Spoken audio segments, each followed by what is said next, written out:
Hello నమస్తే వనక్కం. మనసులో మాట మీతో ఈ పూట మీ సత్య ఆర్ట్స్ యూట్యూబ్ ఛానల్లో మనం ఇప్పుడు పిఠాపురం రైల్వే స్టేషన్ సమీపంలో ఉన్నాం.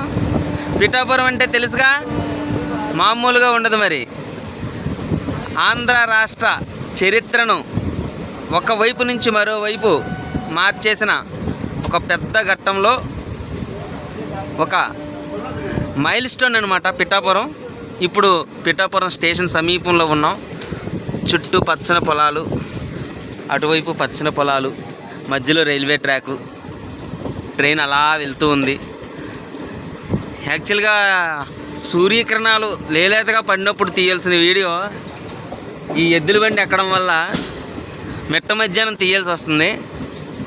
సో ఏమీ అనుకోవద్దు. బట్ ఎనీవే పిఠాపురాన్ని చూడబోతున్న ఆనందంలో లేట్ అయినా పర్వాలేదు అనిపిస్తుంది. కాబట్టి wait and watch. We are reach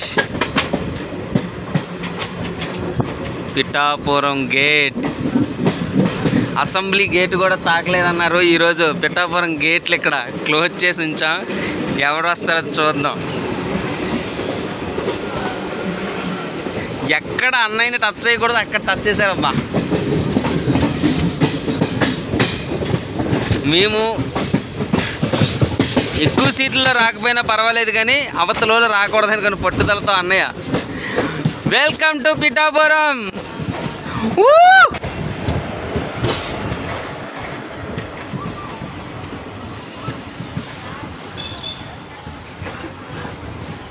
వచ్చేసాం, అన్నగడ్డకు వచ్చేసాం.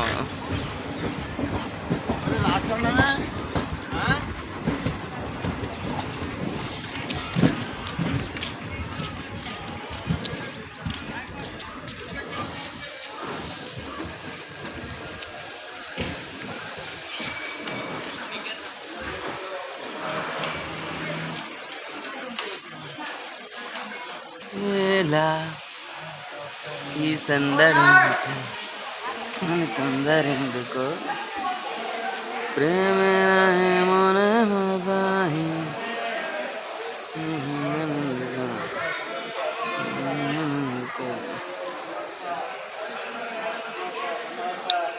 Brother Pawan Kalyan fan.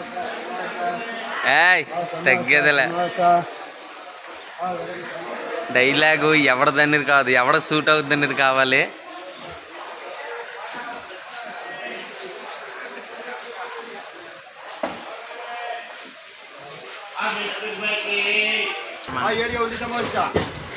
పిఠాపురం ఇటు ఎక్కడి నుంచి వస్తున్నావు?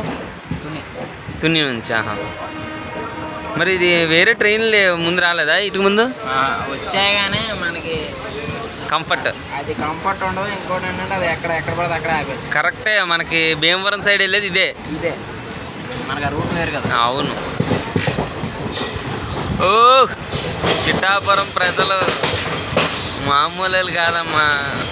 రాష్ట్ర రాజకీయాలను మార్చేశారు. సినిమా కోసం వెయిటింగ్ ఇక్కడ మామూలుగా ఉండదు. ఓజీ హరిహర వీరమల్లు ఓజీ కోసం ఫుల్ వెయిటింగ్. ఎవరిని ఎప్పుడు తచ్చుకుంటున్నా ఇవ్వకూడదు బ్రదర్. ఎందుకు కార్పొరేటర్కి ఎక్కువ, ఎమ్మెల్యేకి తక్కువ? What is this? వైనాట్ అన్నావు వాట్ నాట్ అయిపోయింది ఇప్పుడు. తప్పు కదా బ్రదరు. మనల్ని ఎవడరా ఆపేది? ఒక ఎమ్మెల్యేకి నువ్వు అపాయింట్మెంట్ ఇవ్వవు, ఒక ఎంపీకి అపాయింట్మెంట్ ఇవ్వవు, ఒక మినిస్టర్కి ఆడికి పని చెప్తే చెయ్యవు. 4-5 బ్రోకర్లను నమ్ముకొని బతుకుతున్నావు. నాయకుడి వెలగవుతావయ్యా నువ్వు. 4-5 బ్రోకర్లు నమ్ముకుంటే నాయకుడు అయిపోతావా? ప్రజల్లో మీ నాన్న మీద అభిమానం ఉంది, నాకు కూడా ఉంది మీ నాన్న మీద. అలాగని చెప్పి నీకు జీవితాంతం ఊడిగిని చేయరు కదా మీ నాన్న మీద అభిమానంతో. ఒకసారి అవకాశం ఇచ్చారు, దాన్ని వినియోగించుకోవాలి. వినియోగించుకోకుండా 4-5 బ్రోకర్లు నమ్ముకున్నాం. ఏమైంది ఇప్పుడు? జై హింద్ వచ్చేవాడు కదన్నా. దర్జాగా అసలుకి ఎమ్మెల్యేలకు అపాయింట్మెంట్లు ఇచ్చి ప్రజల్లో తిరుగుంటే పవన్ కళ్యాణే వచ్చి సపోర్ట్ చేసేవాడు. అది. అరే బాబు నీ పరిపాలన బాగుందిరా, సపోర్ట్ చేస్తాము, కాపులంతా నీతోనే ఉంటాము, నా పార్టీ అంతా నీతోనే ఉంటుంది, నా క్యాడర్ అంతా నీతోనే ఉంటుంది, ప్రజలకు ఇంకా మంచి చేయరా అని ఉంది. నేను ఇలానే ఉంటా, పొడి చేస్తా, ఆ. పీకేస్తా అంటే ఇలా ఎందుకు 75 సంవత్సరాల వయసులో పాపం ఆయన ఒక మాజీ సీఎం చేసి ఉండొచ్చు, అంత హడావిడిగా అరెస్ట్ చేసి ఇందులో జైల్లో పెట్టావు. ఏమైంది? టీడీపీ అంతా ఏకమైంది, జనసేన కలుపుకుంది, బీజేపీని లాగింది, మొత్తాన్ని నీకు గుండు సున్నా, గుండు ఒక్కటే కొట్టించలేదు నీకు, మిగతాదంతా జరిగింది. మారితే ఆ మాత్రం ప్రతిపక్ష హోదా అయినా వస్తుంది నెక్స్ట్. మారకపోతే పోతావు, సున్నాకు పోతావు, నువ్వు కూడా గెలవు, నీ ఇష్టం. మరి అన్నా జగనన్న నీ మీద కోపంతో కదన్నా, నీ అభిమాని అన్న నేను. జగన్ మామయ్య, నీ అభిమాని మామయ్య, నువ్వు ఇచ్చిన మానస పుత్రిక సచివాలయంలో ఒక ఉద్యోగిని మామయ్య, నేను సచివాలయంలో వెల్ఫేర్ సెక్రటరీ మామయ్య.